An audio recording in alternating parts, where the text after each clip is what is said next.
Hello students, welcome to our YouTube channel. Today I will talk about the history of the modern India. और history of modern India में जो topic है वो revolt of 1857 है. हम लोग उससे डील करने वाले हैं. Let's start our topic without wasting the time. First of all we will see a background देख लेते हैं हम कि थोड़ा सा यहाँ पर बैकग्राउंड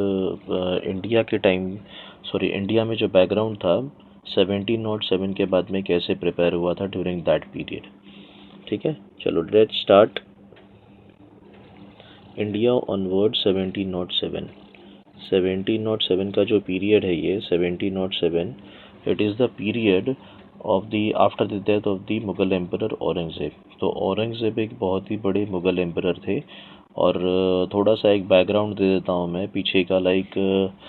जैसे अगर थोड़ा सा और पीछे से जाते हैं एंशिएंट टू मेडिवल से यहाँ पर मॉडर्न की तरफ, तो जब हम क्रूज़ करेंगे तो धीरे धीरे कैसा है कि जो हमारा हिस्ट्री का जो सब्जेक्ट है वो स्टार्ट होता है अर्ली हिस्ट्री से.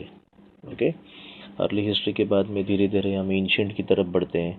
एंशिएंट के बाद में हम स्लोली मेडिवल की तरफ बढ़ते हैं. मेडिवल में थोड़ा सा हल्का सा डिटेलिंग देख लेंगे कि डिटेलिंग जो है यहाँ पर 1206 से मुस्लिम रूल यहाँ पर स्टार्ट होता है. 1206 से लेकर के 1526 तक देयर इज़ दी सल्तनत पीरियड. आफ्टर दी 1526 से हम देखते हैं 1707 तक, तो it is the period of the imperial Mughals उसको कहा जाता है कि जो बहुत ही बड़े शासक हुआ करते थे जिन्होंने मुग़ल डायनेस्टी को एक नया kind of the they gave a new kind of the life long. ठीक है, मतलब एक तुम ये बोल सकते हो कि उन्होंने एक नई ज़िंदगी दी, उनको उन्होंने टेरिटोरियल एक्सपांशन किया, कंसोलिडेशन किया. So they gave a very good kind of the territorial consistency to the empire. ठीक है, ऐसे बोल सकते हो आप. तो 1707 के बाद में there was the downfall and the decline of the Mughal सल्तनत और द मुग़ल डायनेस्टी. 1707 के बाद में जितने भी जो रूलर्स हैं मोस्टली, तो वो लोगों के पास इतनी अच्छी और strategy capability and the ability उनके पास इतनी बढ़िया नहीं थी जो पहले के जो मुग़ल एम्परर्स के पास थी. तो इसका जो सीधा जो फ़ायदा उठाने वाले जो कंटेंडर्स थे यहाँ पर, तो वो यूरोपियन पावर्स थे और इनके जो वज़ीर्स थे. ठीक है, ओके. तो यहाँ पर कैसे हम लोग देखते हैं कि बहुत सारी टेरिटोरियल जो स्टेट्स है तो यहाँ पर एग्जिस्टेंस में आ जाते हैं.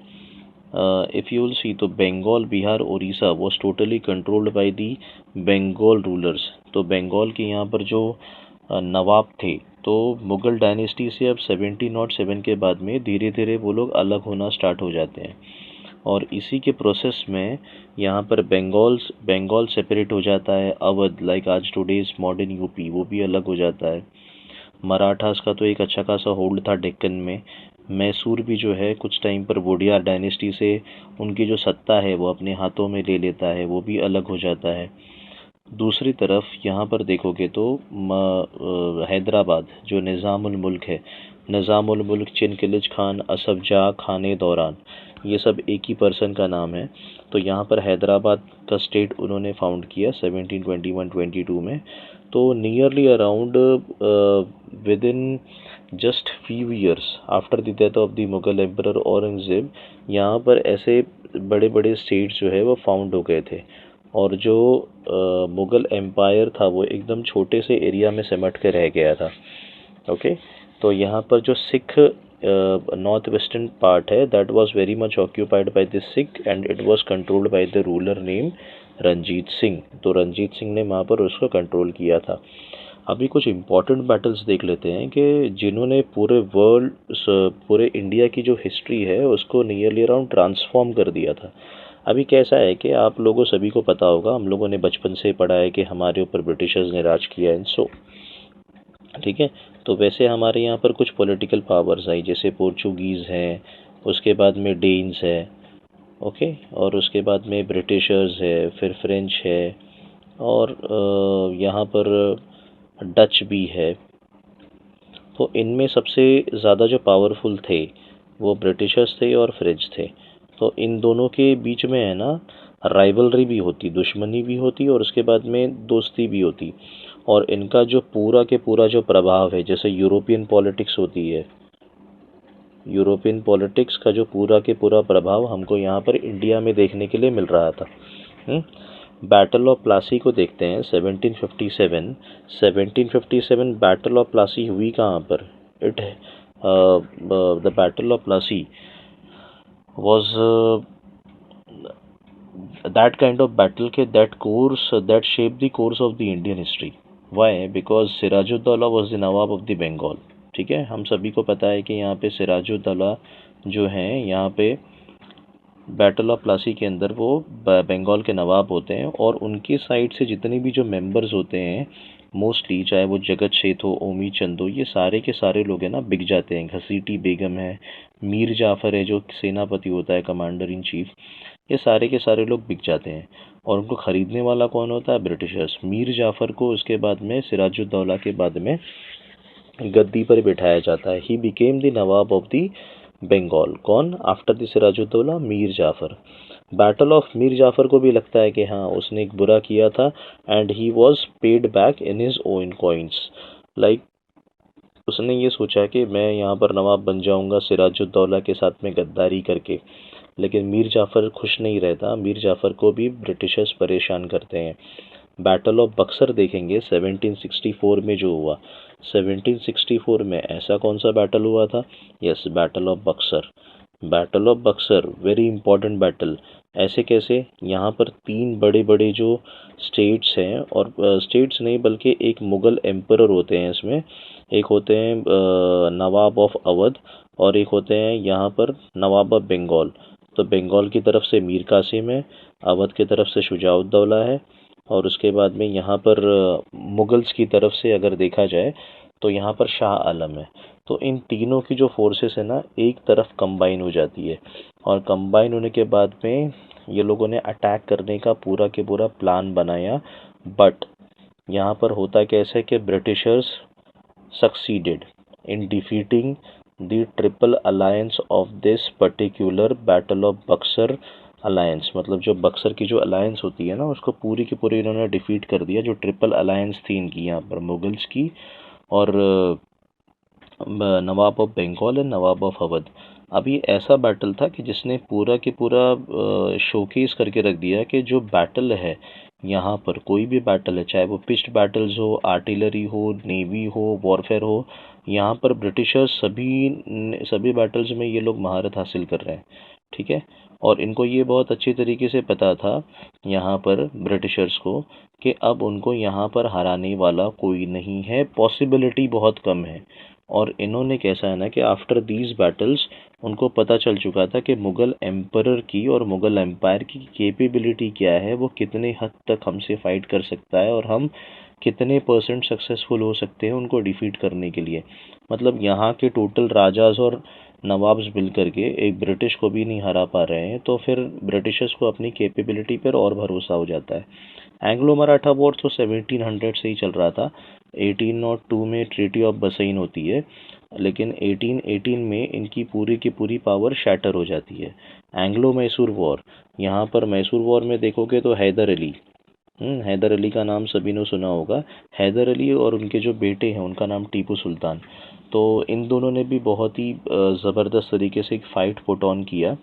बेसिकली यहाँ पर ब्रिटिशर्स और फ्रेंच के बीच में जो राइवलरी थी, तो इसका अच्छा फ़ायदा यहाँ पर टीपू सुल्तान ने भी उठाया।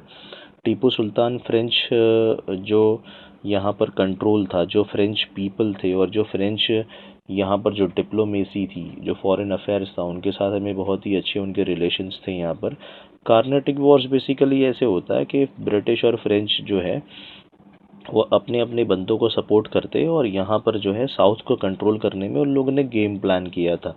ठीक है, तो धीरे धीरे यहाँ पर जो है हम लोगों ने ही उनको एक सपोर्ट किया है कि जैसे support in the sense indirectly, क्योंकि हम साथ में एकजुट कर अपना मिल कर के नहीं रहे कभी भी।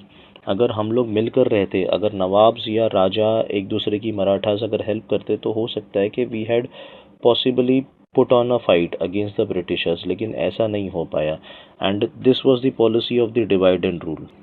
चलो ये देखते हैं causes of the revolt of 1857।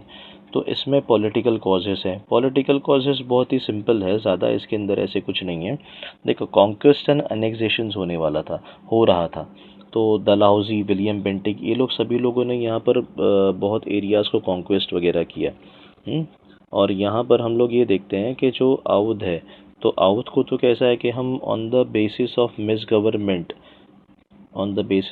Government को ही अवध को जो है यहाँ पर ये लोगों ने अनेक्सेशन किया। मतलब उसका क्यों, यहाँ पर जो नवाब वाजिद अली शाह थे, अवध जो था वो प्रॉपरली वर्क कर रहा था, और अवध को ऐसे कोई नवाजिद अली शाह के जो है वो बेटे भी थे, ब्रिजेश कद्र। तो डॉक्ट्रिन ऑफ लैप्स ये कहता है, मैं दोनों पॉइंट थोड़ा सा कंबाइन करके बताता हूँ। डॉक्ट्रिन ऑफ लैप्स ये कहता है कि अगर आपका बेटा, मतलब अगर कोई राजा है, अगर उसका जो बेटा रहेगा वही डायरेक्टली उसको सक्सीड कर सकता है थ्रोन पर, अडॉप्टेड सन नहीं चलेगा। ओके, तो अवध के जो नवाब है, नवाब वाजिद अली शाह, तो उनके तो बेटे थे यहाँ पर। ठीक है, तो पंजाब है, आसाम है, बर्मा है, कुर्ग है, तो इनका कॉन्क्वेस्ट हुआ, इनका अनेक्सेशन हुआ। पंजाब के जो राजा है रंजीत सिंह, उनके बेटे भी दलीप सिंह यहाँ पर थे। तो रानी चिंतावन कौर के साथ में फिर इनको क्रिश्चियनिटी में कन्वर्ट करके लंदन भेज दिया गया। अवध को on the basis of miss government के रिवोल्ट के 1 साल पहले ही उसको अनेक्स किया गया था। सेम आसाम, बर्मा और कुर्ग भी कैप्चर किए गए। अच्छा, डलहौजी का जो डॉक्ट्रिन ऑफ लैप्स है, जो ये सेकंड पॉइंट हम देख रहे हैं, उसके अंदर झांसी का इशू ये था कि वहाँ पर उनका अडॉप्टेड सन था। संबलपुर, उदयपुर, ऐसे स्टेप बाय स्टेप उन्होंने सारे के सारे टेरिटरीज को है ना ऐसे कैप्चर कर लिया। अब मुग़ल एम्परर्स को ये लोग इतना ह्यूमिलिएट कर रहे थे कि हम सोच भी नहीं सकते कि मुग़ल एम्परर्स, एक टाइम था जब मुग़ल एम्परर जहांगीर के सामने जो ब्रिटिश कैप्टन्स वगैरह थे वो ऐसे गिड़गिड़ा कर भीख मांगते थे कि हमको फैक्ट्रीज बांधने के लिए जगह चाहिए।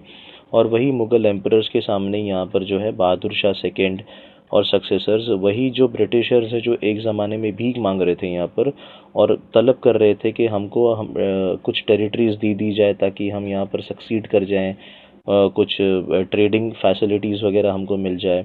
तो वो फैसिलिटीज़ देने वाले मुग़ल एम्परर्स थे। अब यही मुग़ल एम्परर्स को ये लोग ह्यूमिलिएट कर रहे हैं। बहादुर शाह और उनके सक्सेसर्स को इस तरीके से ह्यूमिलिएट किया जाता है कि आप लोगों को सबको टाइटल छोड़ देना है, आपके सक्सेसर्स वगैरह यहाँ पर लाल किला में नहीं रहने वाले, रेड फोर्ट को आपको खाली करना होगा। और धीरे धीरे वो लोग उनको भी पेंशनर्स बना के रखना चाहते थे। कैसा है, नेक्स्ट इज डिक्रीजिंग और सस्पेंशन ऑफ द पेंशन। रानी लक्ष्मीबाई की जो पेंशन ये सब डिक्रीज हो चुकी थी, पेशवा बाजीराव सेकंड का भी ऐसे ही मामला था। इसी के लिए ये लोग है ना यहाँ पर फाइट करने के लिए रेडी हो चुके थे। अच्छा, एडमिनिस्ट्रेटिव कॉजेस अगर बताएंगे तो loss of benefits and the privileges, यहाँ पर ये वाला जो मैंने पॉइंट बताया है एडमिनिस्ट्रेटिव प्रिविलेजेस, 1 सेकेंड, तो loss of benefits and the privileges.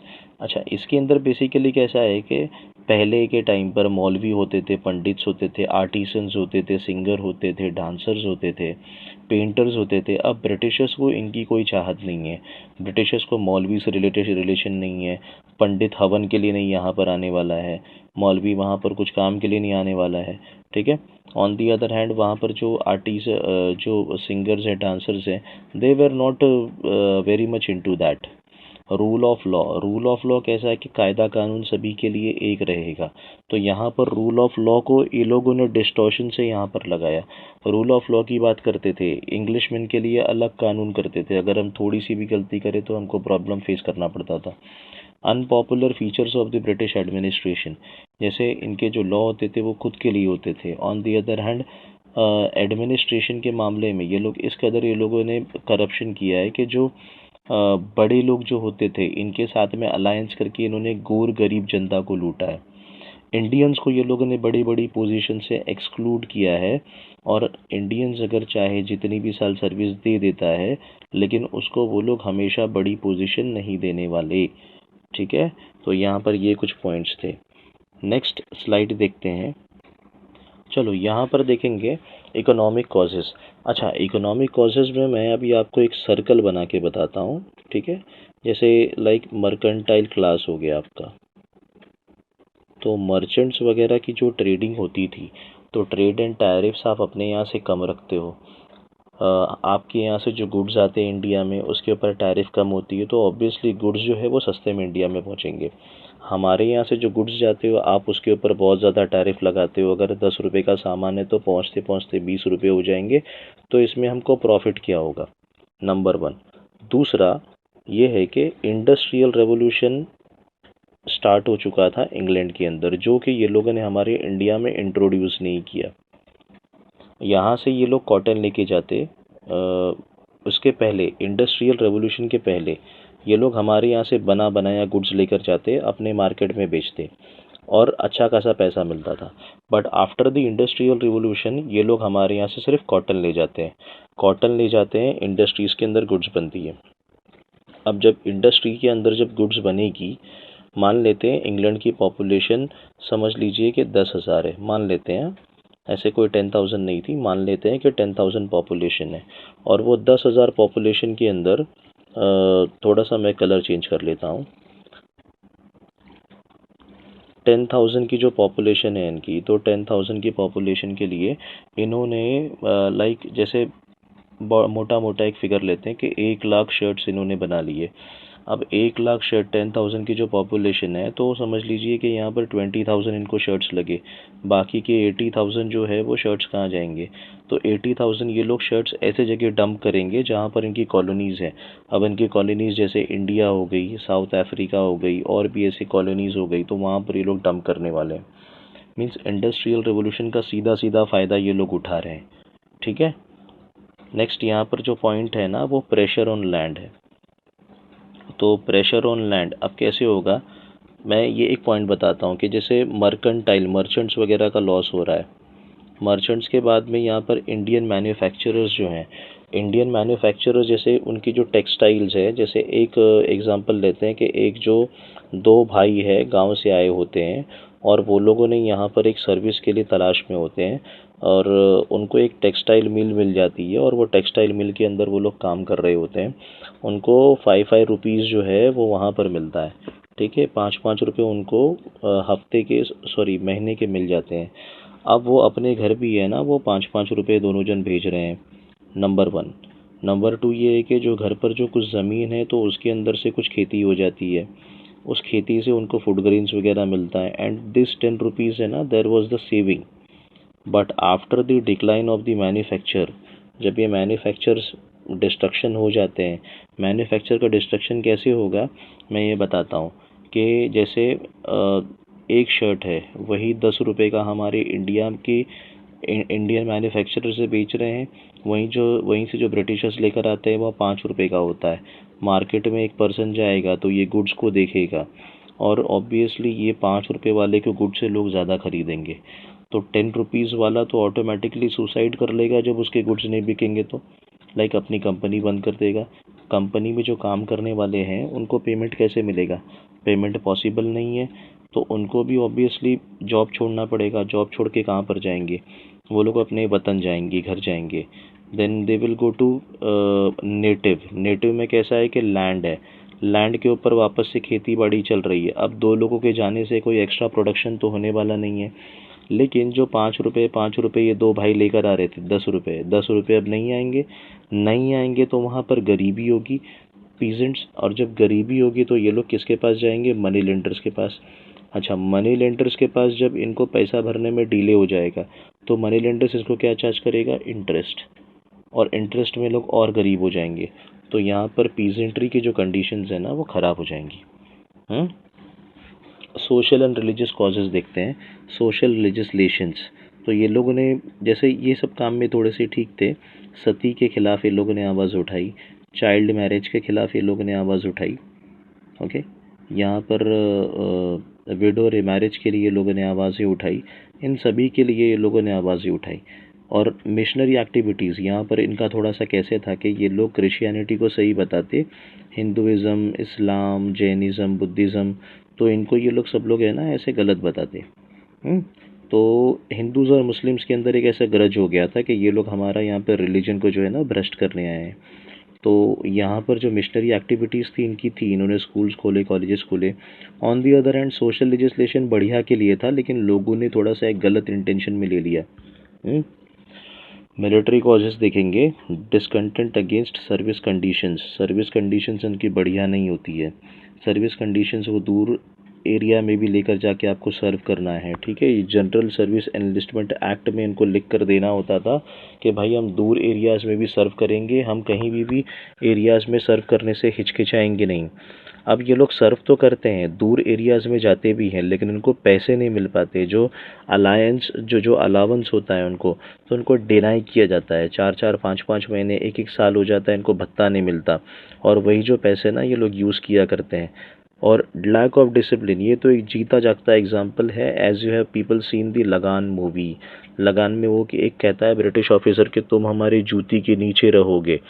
तो ये सेम ऐसे ही कि जब ये इनकी हॉर्सेस निकलते थे हमको सलाम करना पड़ता था। कोई भी हमारे जो इंडियंस हैं वो कितना भी पढ़ लिख लेंगे, बड़ी पोजीशन पर नहीं जा सकते।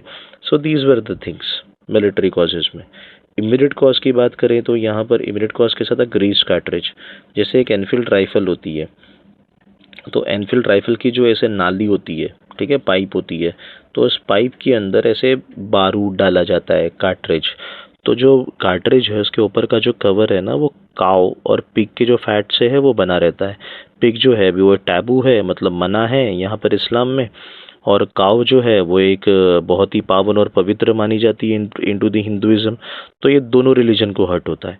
और ये एक ऐसा टर्निंग पॉइंट होता है कि इसी की वजह से रिवोल्ट जो है वो तेज़ी से फैल जाता है, ठीक है। यहाँ तक कि होपफुली हम लोग ठीक ठाक चल रहे हैं, थोड़ा सा आगे चलते हैं। चलिए यहाँ पर देखते हैं रिवोल्ट और कुछ प्लेस और लीडर्स उनके। बैरकपुर में ऑब्वियसली मंगल पांडे जी थे। तो मंगल पांडे ने यहाँ पर कैसा है ना कि उन्होंने 34th नेटिव इन्फेंट्री से कुछ बिलोंग करते थे बैरकपुर में वो। और उन्होंने यहाँ पर हल्ला बोल दिया, और हल्ला बोलने के बाद में जो एक ऑर्गेनाइज्ड रिवोल्ट है, वो ऑर्गेनाइज्ड रिवोल्ट मेरठ से स्टार्ट हुआ, ये आप ध्यान रखिए। ऑर्गेनाइज्ड रिवोल्ट मेरठ से स्टार्ट होता है। फर्स्ट जो अटैक करने वाले हैं वो मंगल पांडे होते हैं।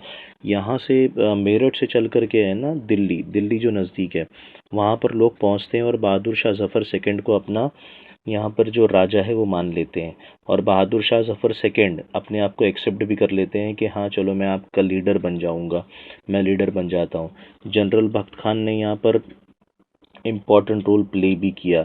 ऐसे कुछ हकीम एहसानुल्लाह जो यहाँ पर बहुत ही अच्छे एडवाइज़र थे बहादुर शाह सेकंड के। यहाँ सब कुछ ठीक ठाक चल रहा था। लखनऊ के अंदर भी रिवोल्ट छिड़ जाती है। यहाँ पर बेगम हज़रत महल और ब्रिजेश कदर, क्यों? क्योंकि 1856 में उनका जो स्टेट है वो मिस गवर्नमेंट के बेसिस पे अनेक्स हो गया था। Next is Kanpur. कानपुर के अंदर यहाँ पे लखनऊ के पास में ही है। तो धीरे धीरे आसपास के एरियाज़ में से है ना वो रिवोल्ट जो है वो फैलने लगता है। लखनऊ से कानपुर, ये सब कानपुर से झांसी, ग्वालियर। तो कानपुर में देखोगे तो नाना साहेब है, वहाँ पर अजीमुल्ला है, अजीमुल्ला खान साहब हैं। तो इन्होंने बहुत ऐसे आसपास के जो लाइक यहाँ पर हमको हिंदू मुस्लिम की एक यूनिटी अपना देखने के लिए मिलती है। लाइक अजीमुल्ला खान, नाना साहेब पेशवा, तात्या टोपे। तो यहाँ पर एक ऐसा माहौल बन चुका था कि हिंदूज़ और मुस्लिम्स की यूनिटी हो चुकी थी, और वो लोगों ने मिल कर के यहाँ पे चैलेंज किया ब्रिटिशर्स को। तो कानपुर के बाद में झांसी का तो एक अडॉप्टेड सन का इशू था, रानी लक्ष्मीबाई। अर्रा जगदीशपुर, कुंवर सिंह ने यहाँ पे बहुत इंपॉर्टेंट रोल प्ले किया। बिहार में फैज़ाबाद में मौलवी अहमदुल्ला खान, और यहाँ पर बरेली में खान बहादुर खान, ये लोगों ने बहुत इंपॉर्टेंट रोल प्ले किया। ग्वालियर के अंदर तात्या टोपे को तो वैसे बेटरे किया गया था उनको। जो सिंधियाज थे, तो सिंधियाज ने तात्या टोपे को बेटरे किया था, और उसके बाद में वो पकड़े जाते हैं।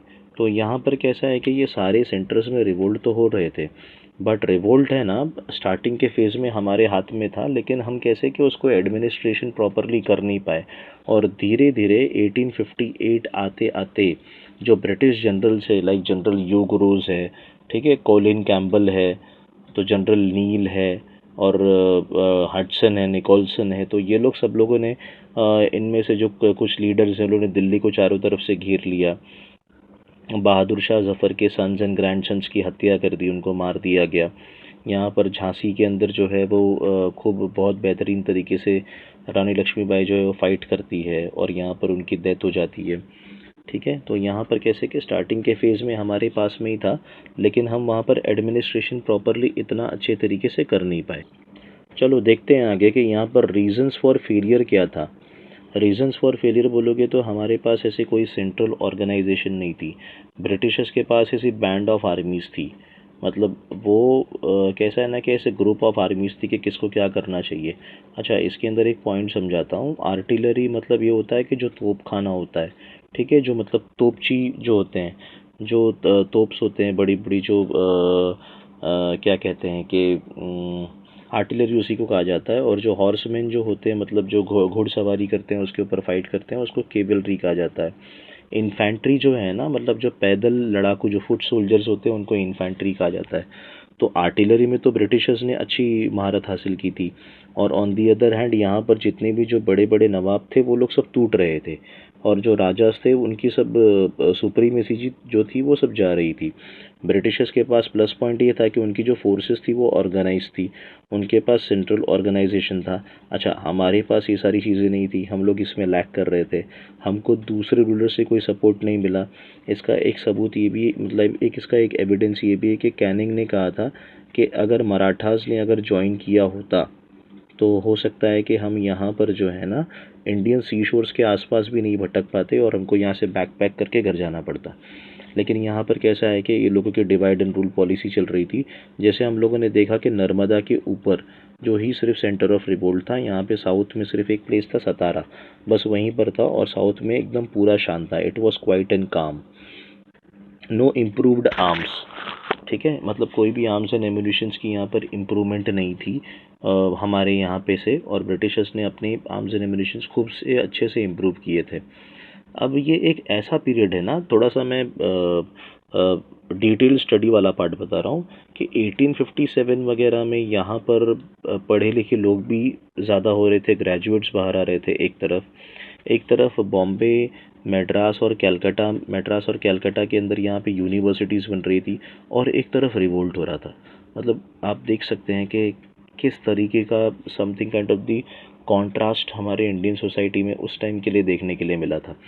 और कैसा है कि यहाँ पे साउथ से भी ऐसी कोई कॉपरेशन नहीं आया, और ज़्यादा करके ईस्टर्न साइड और उसके बाद में सेंट्रल इंडिया और and few parts of the north western India, बस इन्होंने ही फाइट किया है वहाँ पर। चलिए आगे वाला स्लाइड देख लेते हैं।